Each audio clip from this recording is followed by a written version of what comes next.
এ দেখো এখানে লুচি আর ঘুগনি পার্টি। লুচি আর পিকনিক করছি কিসের জন্য? ঘুগনি।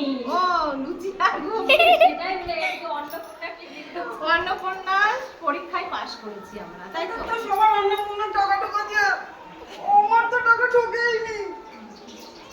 দেখ কেমন লাগে। এই সত্যি যাচ্ছে।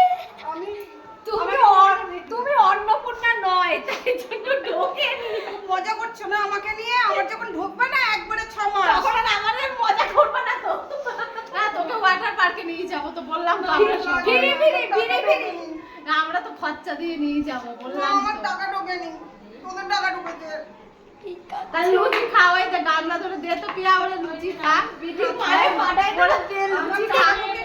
আমার টাকা ঢোকেনি, আমি কাজ করে ওরা আগে লুচি খাওয়ানো হয়ে গেছে। আমি কাজ করে দিচ্ছি, তার বিনিময়ে লুচি খাবো। আমি তো টাকা ঢোকেনি, আমি পয়সা দিতে পারিনি, আমি খাবো কি করে? তোরা খাও। কষ্ট লাগছে না তোকে দেখে। অন্নপূর্ণার সব লক্ষ্মীরা এখানে বসা। শুভেন্দু অধিকারীকে পাঠানো দরকার, আমাদের সত্যি তাই। এই কষ্টে আপনার কি চোখে কষ্ট? জল বেরিয়ে একেবারে নদী বয়ে যাচ্ছে এলাকায়, জলের রাস্তায় জল জমে গেছে দেখি আয়। বিধির কান্নাতে। এই যে প্রিয়া মাসি, ঠিক আছে, খা। আমরা এমনি এই যে জলে মুখে ভুগছি, মা, এই তারপরে যে আপনার চোখের জলে আর স্টপ